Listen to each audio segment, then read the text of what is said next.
আমার বড় দাদা তো সম্মান করি, তো তার বিষয়ে কিছু বলছি তোমাদের মাঝে।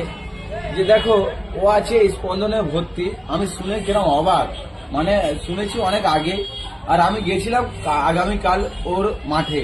যাওয়ার পরে দেখলাম মাঠে প্যান্ডেল খুলে দিয়েছে, বা এবং শুনছিলাম যে শরীর নাকি লালটুদা একিবটি সেবার লালটুদা, ওখানেও লোক বলেছে, কিছু কিছু লোক, যে ও হসপিটালে ভর্তি আছে। কিন্তু কোন হসপিটালে ভর্তি আছে কেউ বলে নাই। কিন্তু আমার বন্ধুরা, আমার অডিয়েন্স পরিবাররা অনেকেই জানে বা এবং শুনেছে বা আমার কাছ থেকে বলিয়েছে যে AK47 লালটুদা কোন নার্সিংহোমে ভর্তি আছে। জানো কি তোমরা? জানো না? তো ওইটা হচ্ছে তোমাদের স্পন্দনে ভর্তি আছে, যেটা আমাদের জয়নগরে উপস্থিত আছে।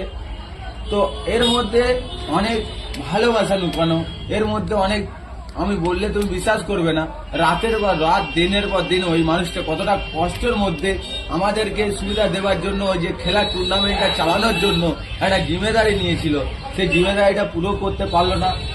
দুঃখিত। এবং আমরা নিজেরাই ওর নামে একটু সবাই, আগামীকাল আমি যাচ্ছি স্পন্দনে, তোমরা এসো। আমি গিয়ে একটু ভালোবাসা দেওয়ার চেষ্টা করবো, পাশে পাশে থাকার চেষ্টা করব।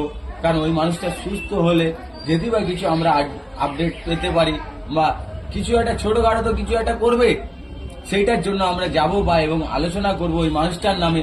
আর ওপরওয়ালার থেকে শ্রদ্ধা জানাবো।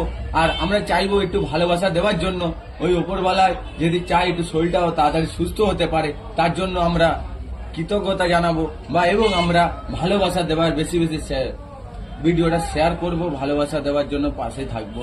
তোমরা বুঝতে